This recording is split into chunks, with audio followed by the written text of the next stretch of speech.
नमस्कार विद्यार्थी मित्रांनो. तर आपण नवीन बॅच सुरू केलेली आहे फॉरेन्सिक सायन्स आणि मेडिसिनची. त्यामध्ये तुम्हाला सर्व लेक्चर हे आपले रेकॉर्डेड स्वरूपात तसेच लाईव्ह स्वरूपात देखील मिळणार आहेत. सुरुवातीला कन्सेप्ट आणि थोडक्यामध्ये तुम्हाला फॉरेन्सिकचा अभ्यास कशा पद्धतीने करायचा ते पण आधी मी तुम्हाला सांगणार आहे. फॉरेन्सिक ही एक खूप मोठी प्रक्रिया आहे किंवा मोठा विषय आणि खूप लेंदी पण विषय आहे. मग त्यावरती एकच पर्याय आहे, ते म्हणजे आधी मुख्यतः कन्सेप्ट जी आहे, कन्सेप्ट आधी तुम्हाला समजून घ्यावे लागणार आहे. आणि एकदा कन्सेप्ट समजली की त्या टॉपिकवरील आयोगामध्ये कोणकोणते प्रश्न आलेले आहेत तेवढे तर तुम्हाला करायचे आहेत. पण केंद्रीय परीक्षा काही होतात फॉरेन्सिकच्या. केंद्रीय परीक्षामध्ये अनेक सारे प्रश्न तुम्हाला जे आलेले आहेत गेल्या म्हणजे 2021 मध्ये आहेत, 2023 मध्ये रिपीट प्रश्न आहेत. त्यामुळं ते देखील प्रश्न तुम्हाला करायचे. जवळपास आपण फॉरेन्सिकच्या प्रश्नांचा सेंट्रल गव्हर्नमेंटमधून किंवा इतर ज्या काही परीक्षा होतात वेगवेगळ्या घटक राज्यामध्ये त्यामध्ये 1500 प्लस म्हणजे 1500 पेक्षा देखील जास्त प्रश्नांचा संच बनवलेला आहे. तो पण तुम्हाला या बॅचमध्ये आपण देणार आहोत. मग सुरुवातीला आपण ही कन्सेप्ट पाहून घेऊया. त्यानंतर या कन्सेप्टचे प्रश्न कशा पद्धतीने आलेले आहेत ते पण आपण पाहण्याचा प्रयत्न करूया. तसेच या फॉरेन्सिकसाठी आपल्याला जे काही संदर्भ ग्रंथ आहेत ते तुम्ही कोणतेही एक पुस्तक मार्केटमधील घ्या किंवा मग फॉरेन्सिक सायन्स आणि मेडिसिनचे MPAचं पण आहेत, काही नोट्स आहेत MPAच्या, तसेच आपल्या पण आहेत नोट्स. पण जो कोणता टॉपिक तुम्ही करणार आहे त्या टॉपिकचे लागलीच प्रश्न, त्या लेवलचे प्रश्न तुम्हाला करून घेता आले पाहिजेत, तरच त्या विषयाचं महत्त्व आहे. अन्यथा म्हणजे कितीही क्लासेस करून किंवा तुम्ही अभ्यास जरी केला तर एका मर्यादित पुस्तकामध्ये आणि सेपरेट प्रश्न जर तुम्ही नाही पाहिले, महत्त्वपूर्ण सर्वात आजच्या काळामध्ये काय प्रश्न आहेत. कारण आपली जी काही परीक्षा आहे मुख्य परीक्षामध्ये ऑब्जेक्टिव्ह टाईपमध्ये MCQ म्हणजे MCQ मध्ये काय प्रश्न आहेत. जेवढे जास्त प्रश्न तुम्ही सोडवणार तेवढा हा जो काही विषय आहे तुमच्यासाठी सोपा बनणार आहे. तसेच मेन्स परीक्षेसाठी जवळपास अनेक विद्यार्थ्यांचा आपण मुख्य परीक्षेचा प्रश्न ॲनालिसिस ग्रुप पण तयार केलेला आहे. त्यावरती एक डेली टार्गेट आपण देतो आणि त्याच टार्गेटवरले तुमच्याकडून प्रश्न देखील सोडवून घेतो. कोणतीही प्रक्रिया एका दिवसामध्ये पूर्ण केली जात नाही. अभ्यास करायचा असेल तर तुम्हाला वेळच द्यावा लागणार आहे. अनेक विद्यार्थ्यांचा हा जो काही विषय आहे यामुळे अनेक मार्क त्यांचे गेलेले आहेत. अनेक जण काही वेळा मेरिटमधून देखील बाहेर पडलेले आहेत. कारण की जे काही योग्य पद्धतीचं मार्गदर्शन आपल्याला त्यावरलं पाहिजे आहे. त्यामुळं आणखी आता वेळ न घालवता आपण पुढे कंटिन्यू करूया. बघा, आजचं जे काही महत्त्वाचं टॉपिक असणार आहे ते आहे फॉरेन्सिक पॉडियाट्री म्हणजे काय, पावलांचे ठसे. यावरती कशा स्वरूपात प्रश्न असतात. सुरुवातीला थोडक्यामध्ये आपण कन्सेप्ट पाहून घेण्याचा प्रयत्न करूया. एकदा कन्सेप्ट झाली की डायरेक्ट तयार केलेले तसेच केंद्रीय परीक्षामधील प्रश्न आपण प्रत्येक टॉपिकच्या खाली दिलेले आहेत. आणखी एक गोष्ट तुम्हाला सांगतो, फॉरेन्सिक आहे म्हणजे काहीही वाचन करू नका. जेवढा आयोगाने सिलेबस दिला त्याच्या बाहेर एकही प्रश्न नाही. 2021चा प्रश्न बघा किंवा 2021चा पेपर पहा किंवा 2023चा पण पाहून बघा. एकही प्रश्न अभ्यासक्रमाच्या बाहेर नाही. पण डीपमध्ये आयोग मात्र गेलेला आहे. म्हणजे डीप प्रश्न त्यावरती आलेत. पण जे डीपवाले प्रश्न आहेत ऑलरेडी कुठल्या ना कुठल्या परीक्षेला ते येऊन गेलेले आहेत. फक्त आपण त्यांच्यापर्यंत गेलो नाही. त्यामुळं ते प्रश्न आपल्याला सोडवता आले नाहीत. अन्यथा जे प्रश्न विश्लेषण ग्रुपमध्ये विद्यार्थी होते त्यांना जशाच तसे मी स्क्रीनशॉट पाठवले होते की आपण कोणते प्रश्न घेतले होते आणि कोणते प्रश्न घेतले नाहीत. त्यामुळे अनेक चांगले मार्क आपल्याला फॉरेन्सिकच्या विद्यार्थ्यांना देखील आलेले आहेत. तर आता जास्त वेळ न घालवता डायरेक्ट टॉपिकला आपण सुरू करूया. फॉरेन्सिक पॉडियाट्री नावाचा जो काय टॉपिक आहे आपला, त्यामध्ये पावलांचे ठसे याला काय म्हणतो आपण, पॉडियाट्री म्हणतो. पॉडियाट्री म्हणजे पावलांच्या ठशाचा अभ्यास म्हणजे काय, फॉरेन्सिक पॉडियाट्री होय. तर या पण ठिकाणी तुमचा काय झाला, एक MCQ तयार झालेला आहे. त्यानंतर पुढे आता मग फॉरेन्सिकमध्ये या पावलांच्या ठशाचा वापर करून एखाद्या व्यक्तीची ओळख कशा पद्धतीने केली जाते किंवा गुन्हेगाराची ओळख पटवण्याचं काम ज्या शाखेमध्ये केलं जातं, परंतु कशाच्या आधारे, पावलांचे ठसे. पावलांचे ठसे याच्या आधारावर एखाद्या व्यक्तीची ओळख पटवण्याचं काम ज्या शाखेमध्ये केलं जातं त्याला काय म्हणतो आपण? फॉरेन्सिक पॉडियाट्री म्हणतो. पावलांचे ठसे आहेत, तसेच शू प्रिंट्स आहेत आणि चालण्याच्या शैली म्हणजे गेट अनालिसिसच्या मदतीने गुन्हेगाराची ओळख पटवण्याचं काम ज्या विज्ञानाच्या शाखेत केलं जातं त्याला आपण मग काय म्हणतो? फॉरेन्सिक पॉडियाट्री म्हणतो. असे अनेक विषय आहेत त्यामध्ये तुम्हाला सांगण्यासारखे. आता जर इतिहास जर बघितला भारतामध्ये वगैरे किंवा जगामध्ये या संबंधीचा पॉडियाट्री संबंधीचा जो काही इतिहास आहे तो जर आपण पाहिला तर 1972 नॉर्मन गन कॅनडाचे आहेत, हे एक काय वैज्ञानिक आहेत. त्यांनी यामध्ये अनेक सारे काम केलेलं आहे. त्यामुळे त्यांना फॉरेन्सिक पॉडियाट्रीचे काय म्हणतात? जनक म्हणतात. कुणाला म्हणतात? नॉर्मन गन यांना.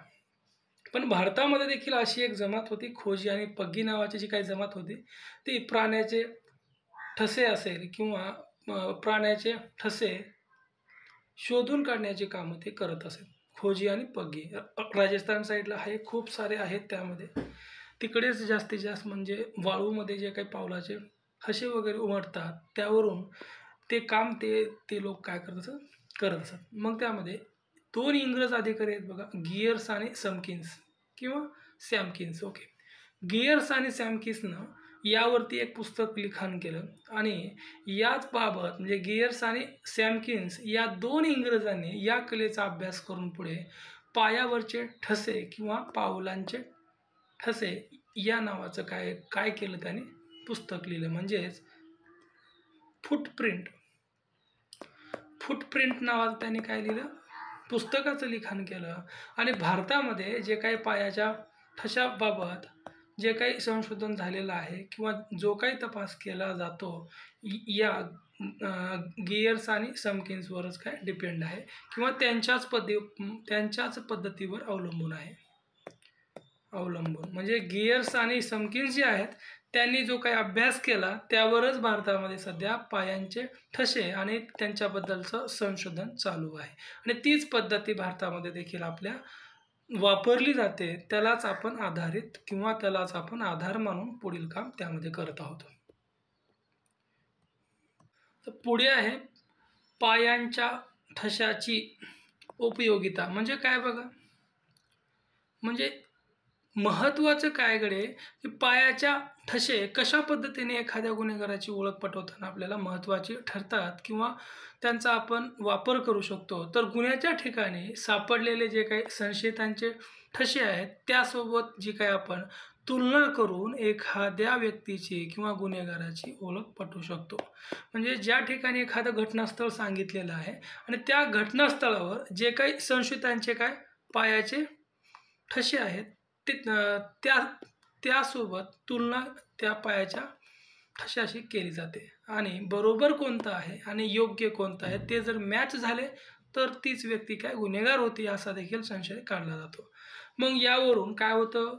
पायाच्या ठशावरून वय असेल, लिंग असेल, उंची असेल आणि एखाद्या व्यक्तीची चालण्याची शैली असेल या सर्व बाबींची माहिती मिळते. काय म्हणलं बघा मी, वय यावरती अनेक वेळा तुम्हाला डिपार्टमेंटला प्रश्न येऊन गेलेले आहेत की पायाच्या ठशावरून कोणकोणत्या गोष्टी कळतात. तर एक काय वय कळतं, त्यानंतर काय कळतं? लिंग कळतं, त्यानंतर एखाद्या व्यक्तीची उंची देखील कळते आणि त्याची चालण्याची शैली कशा पद्धतीची आहे. तर या 4 गोष्टी पावलाच्या किंवा पायाच्या ठशावरून आपल्याला माहिती मिळते. बघा काय वय आहे, लिंग आहे, उंची आणि चालण्याची शैली या 4 बाबींचा तपास या म्हणजे या मधून आपल्याला काय होतो? मिळतो. त्यावरून गुन्हेगारांची संख्या किती होती वगैरे वगैरे त्या पण बाबी आपल्याला समजून येतात. तर पुढे आहे त्यांचे प्रकार. 3 टाईप्स आपण करणार आहोत त्यांच्या. म्हणजे पावलाचे जे काही ठसे आहेत त्यांचे अभ्यास करण्यासाठी 3 टाईपमध्ये त्यांचं वर्गीकरण केलेलं आहे. वर्गीकरण त्यांचं करण्यात आलेलं आहे. एक आहे बघा बुडालेले ठसे, म्हणजे ते चिखल असेल, बर्फ असेल, वाळू असेल किंवा ओले सिमेंट यामध्ये मिळून येतात. तसेच पृष्ठभागावरील जे काही ठसे आहेत त्यांचं जर आपण हे केलेलं आहे, तर पायावर, बुटावर धूळ असेल, चिखल असेल, रक्त किंवा तेल यांचा समावेश होतो किंवा त्यांचे छाप बुटावरती दिसून येतात, त्याला काय म्हणायचं? पृष्ठभागावरील ठसे. अशा पद्धतीने त्याचं वर्गीकरण केलं आहे. तर नकारात्मक जे आहेत, नकारात्मक ठसे, त्यालाच आपण निगेटिव्ह प्रिंट म्हणतो. धूळ, रंग किंवा तेलकट पदार्थावर उलटा येणारा जो काही ठसा असतो त्याला काय म्हणतो आपण? नकारात्मक ठसे म्हणतो. मग बुडालेले जे काही आहेत तर ते कसे असतात? 3D असतात बुडालेले ठसे. आणि सरफेस प्रिंट कशा असतात? मग 2D असतात. आणि नकारात्मक ठशाचं बाबत त्यांचं वर्गीकरण मात्र केलं गेलं नाही. तर हे लक्षात ठेवा, बुडालेले ठसे किंवा संकन प्रिंट कशा असतात? 3D असतात. आणि पृष्ठभागावरील कशा असतात? 2D असतात. तर हे दोन्ही गोष्टी लक्षात ठेवा. हे आपण आत्ताच पाहिलं, 2D ठसे हे कशावर असतात? सरफेस प्रिंटवर असतात. आणि 3D जे आहे त्यालाच आपण संकन प्रिंट म्हणतो. म्हणजे मऊ प्रकारचा पृष्ठभाग ज्या ठिकाणी असतो, उदाहरणार्थ चिखल असेल, बर्फ असेल, वाळू असेल, तर त्याला आपण काय म्हणतो? 3D ठसे म्हणतो, त्यावर येणारे ठसे. त्यानंतर बेअर फिंगरप्रिंट म्हणजे अनवाणी पायाचे मिळालेले ठसे, त्याला काय म्हणतो आपण? बेअर फिंगरप्रिंट असे म्हणतो. आणि फुटवेअर प्रिंट तर प्रत्येकांनाच माहिती आहे, त्याला काय म्हणतो आपण? बुटाचे किंवा चपलांचे ठसे म्हणतो. पुढे ठसे कोणत्या ठिकाणी मिळू शकतात? म्हणजे घटनास्थळावर मिळू शकतात, तसेच घटनास्थळाच्या जो बाजूचा परिसर आहे त्या पण ठिकाणी मिळू शकतात. आणि ये-जा करण्याचे जे मार्ग आहेत त्या पण ठिकाणी हे पायाचे ठसे आपल्याला मिळू शकतात. तसेच पूर्व योजना ठिकाण असेल किंवा प्लॅनिंग करून केलेलं ठिकाण असेल तर त्या पण ठिकाणी मिळतात. खोली, भिंत, छप्पर, टेबल, खुर्ची त्यावर देखील पायाचे ठसे आपल्याला मिटून आलेले दिसतात. तसेच गॅरेज किंवा तेलकट जमिनीवर देखील हे पायाचे ठसे आपल्याला मिळवता येतील. अशा अनेक गोष्टी आहेत त्यामध्ये, ते पण आपण बघूया. जे महत्त्वाचे कंटेंट आहेत त्यामधले आणि परीक्षेसाठी आपल्याला नेहमी प्रश्न येतात त्यावरती जास्तीत जास्त फोकस आहे आपलं. आता हा जो कंटेंट आहे तुमचा, हा परीक्षेसाठी अनेक वेळा पडू शकतो. यापण पूर्वी तुम्हाला हा परीक्षेसाठी पडलेला आहे. म्हणजे पायाचे ठसे कशा पद्धतीने जतन केले जातात त्यावर तुम्हाला प्रश्न विचारतात. आता पहिली पद्धत आहे ती म्हणजे छायाचित्रण पद्धत. म्हणजे स्केलसह योग्य पद्धतीनं फोटो काढून ते काय केलं जातं? स्टोअर केले जातात. त्याला आपण छायाचित्रण पद्धत असे म्हणतो. त्यानंतर आहे ट्रेसिंग पद्धत. ट्रेसिंग पद्धत जी आहे ती पारदर्शक कागदावर रेषा काढून ते पावलाचे ठसे एखाद्या व्यक्तीचे स्टोअर केले जातात. त्याला काय म्हणतो आपण? ट्रेसिंग म्हणतो. कास्टिंग आहे बघा, प्लास्टर ऑफ पॅरिसचा वापर करून 3D साचा बनवून त्याला स्टोअर केलं जातं. त्याला आपण म्हणतो कास्टिंग करणे. 3D साचा बनवून काय केलं जातं? ते स्टोअर केलं जातं. त्याला आपण कास्टिंग असे म्हणतो. त्यानंतर होलोग्राफी आहे. होलोग्राफी जी असते, कार्पेटवरील दाबामुळे तयार झालेले जे अदृश्य ठसे आहेत ते लेझरच्या सहाय्याने टिपणे म्हणजे काय करणे? होलोग्राफी प्रिंट किंवा होलोग्राफी याद्वारे पायाचे ठसे देखील मापले जातात. तसेच आणखी आहे इलेक्ट्रोस्टॅटिक पद्धत. त्यामुळे ही जी पद्धत आहे, धुळीवरील पायाचे ठसे उचलण्यासाठी महत्त्वाची पद्धत आहे. कोणती? इलेक्ट्रोस्टॅटिक पद्धती.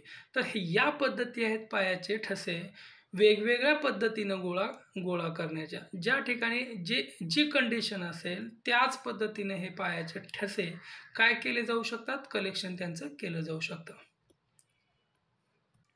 आता आपल्या कायद्यामध्ये जे पावलाचे ठसे आहेत किंवा पायाचे ठसे आहेत त्यांना फिंगरप्रिंट सारखा डायरेक्ट पुरावा म्हटला जातो का किंवा थेट पुरावा म्हणून त्याचा समावेश केला जातो का? तर नाही. भारतीय साक्ष कायद्यामध्ये परिस्थितीजन्य पुरावा म्हणून पावलांच्या ठशांचा वापर केला जातो, पण निर्णायक पुरावा म्हणून ते मान्य नाहीत. आणि एक केस पण आहे त्या संबंधीची, प्रीतम सिंग विरुद्ध पंजाब सरकार 1956 ची केस आहे. आणि यामध्ये न्यायालयाने देखील मान्यता दिलेली आहे. परिस्थितीजन्य पुरावा म्हणून त्याचा वापर करावा या खटल्यामध्ये न्यायालयाने सांगितलेलं आहे. म्हणजे पावलाचे ठसे जे आहेत ते परिस्थितीजन्य पुरावा आज घडीला भारतामध्ये मानले जातात, पण फिंगरप्रिंटसाठी म्हणजे फिंगरप्रिंटसारखे निर्णायक पुरावा म्हणून त्याचा त्याचा वापर मात्र होऊ शकत नाही. तर पुढे आहे गेट पॅटर्न किंवा गेट सायकल म्हणतो आपण त्याला. ते पण पुढे आपल्याला कन्सेप्टमध्ये पाहायचंच आहे. व गेट पॅटर्न म्हणजे काय असतो, एखाद्या व्यक्तीचा पायाचा नमुना म्हणजे काय असतो, गेट पॅटर्न असतो. आणि त्या पायाच्या नमुन्यालाच आपण काय म्हणलेलं आहे, गेट पॅटर्न असे म्हणलेलं आहे. म्हणून गेट पॅटर्न म्हणजे व्यक्तीच्या चालण्याची सही किंवा जी फॉरेन्सिकमध्ये परिस्थितीजन्य पुरावा म्हणून आज मान्य केले जाते. चालण्याच्या पद्धतीला किंवा चालताना किंवा धावताना सतत एक पॅटर्न तयार होतो. एखाद्या व्यक्तीचा प्रत्येक पायाच्या ठशांचा पॅटर्न जो आहे तो कसा असतो, वेगवेगळा असतो. म्हणून त्याच पॅटर्नला आपण काय म्हणतो, गेट पॅटर्न असे म्हणतो. एखाद्या व्यक्तीचा पायाचा ठसा यांचा चालण्याचा किंवा धावण्याचा पॅटर्न हा समान असतो, म्हणून त्याला आपण गेट पॅटर्न म्हणतो. तर हे लक्षात ठेवा, गेट पॅटर्न पावलाच्या ठशाशी संबंधित आहे. त्यावरती देखील 2023 मध्ये प्रश्न येऊन गेलेला आहे. 2021 मध्ये. मग या गेट पॅटर्नचे प्रकार किती आहेत, तर 7 प्रकार आहेत त्याचे. या गेट पॅटर्नचे 7 प्रकार आहेत. खूप काही आहे त्यामध्ये सांगण्यासारखं, पण तेवढं काही विशेषमध्ये तुम्हाला एवढं डीपमध्ये आहे विचारत नाही शक्यतो. पण एवढं लक्षात ठेवा, गेट पॅटर्नचे एकूण किती प्रकार आहेत, 7 प्रकार आहेत. आता सांगितलं आपण चालण्यावरून कोणकोणती माहिती होते, तर ते म्हणजे वय आहे. एखाद्या व्यक्तीचं वय, जर व्यक्ती तरुण असेल तर ती चालत असताना पायाची बोटे उचलून पुढे घेऊन काय काय काय करत असते, चालत असते. तसेच जर ती व्यक्ती वृद्ध असेल तर पाय ओढत चालणे किंवा लहान पावलं चालत चालणे किंवा त्याच्यासोबत एखादी काठी असेल तर त्या काठीच्या देखील खुणा आपल्याला त्या ठिकाणी आपल्याला मिळतात. तसेच पुढे आहे वय झालं. लिंग आहे. स्त्रियांची स्टेरॉइड लांबी म्हणजे एखादी व्यक्ती चालत असताना त्याचे जर पावलाचे ठसे आपल्याला मिळाले आहेत, तर स्त्रियांच्या पावलांची लांबी जी आहे ती किती असते, 28 म्हणजे 18 ते 22 इंच एवढी असते. म्हणजे स्त्रियांच्या स्टेरॉइडची लांबी किती असते, 18 ते 22 असते.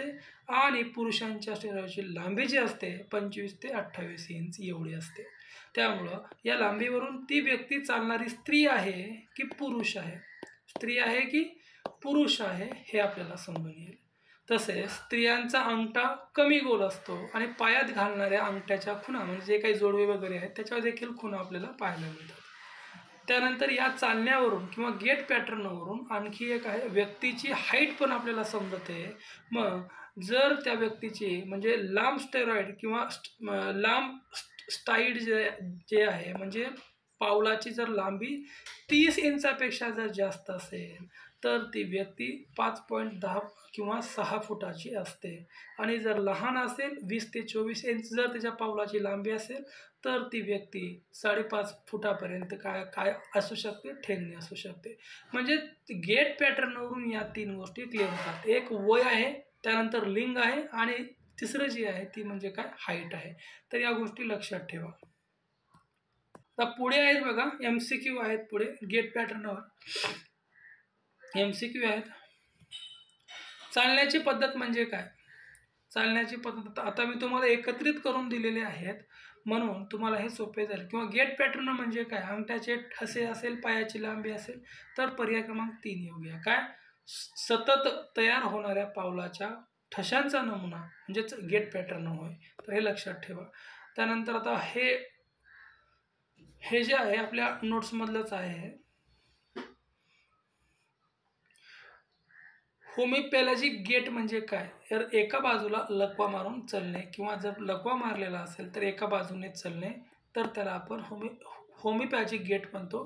कारण गेट पॅटर्नचे किती प्रकार आहेत आपल्याकडे, 7 प्रकार आहेत. त्यापैकीच हा एक आहे.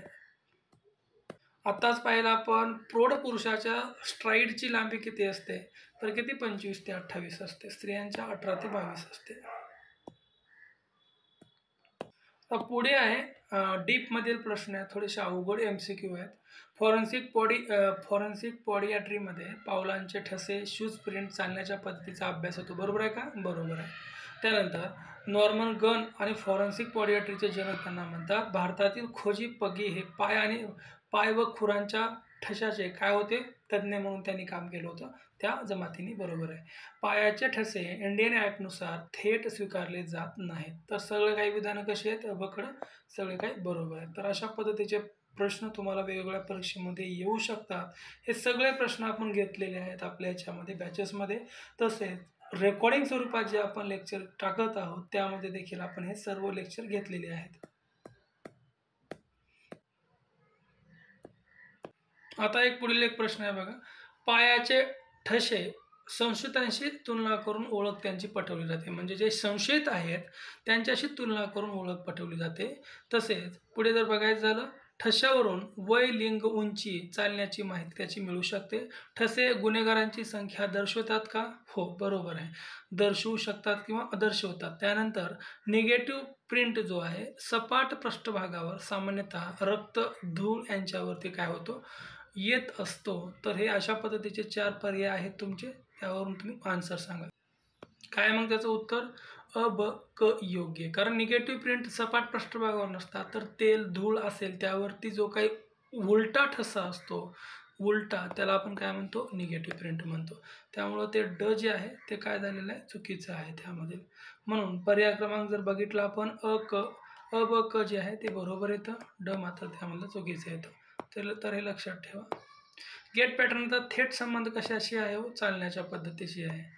त्यानंतर गेट ॲनालिसिस मुख्यतः कोणत्या प्रकारच्या तपासणीसाठी महत्त्वपूर्ण आहे? व्यक्तीचे चालण्या किंवा त्यांची वैशिष्ट्ये त्या संबंधित आहे. त्यानंतर चालण्याची शैली यावरून कोणती माहिती मिळवता येते? आता हा डिपार्टमेंटला भरपूर वेळा आला, 2011, 2017मध्ये प्रश्न जशास तसा आलेला आहे. उंची, वय आणि लिंग याचा काय होतो, या चालण्याच्या शैलीवरून किंवा गेट पॅटर्नवरून आपल्याला माहिती कळते. त्यानंतर आणखी एक काय बघा, खालीलपैकी गेट पॅटर्नचा संबंध नसलेला घटक कोणता? पावलांची लांबी, त्यांचा कोन, पावलांची रुंदी. तर हे तिन्ही पण घटक आहेत, परंतु पावलाच्या ठश्यावरून एखाद्या व्यक्तीचा रक्तगट कधीही ओळखू येत नाही. तर हे काय चुकीचं आहे, बरोबर आहे. तर अशा पद्धतीचे हे प्रश्न आहेत. आता बाकीचे पण आपण ग्रुपमध्ये घेतलेले आहेत.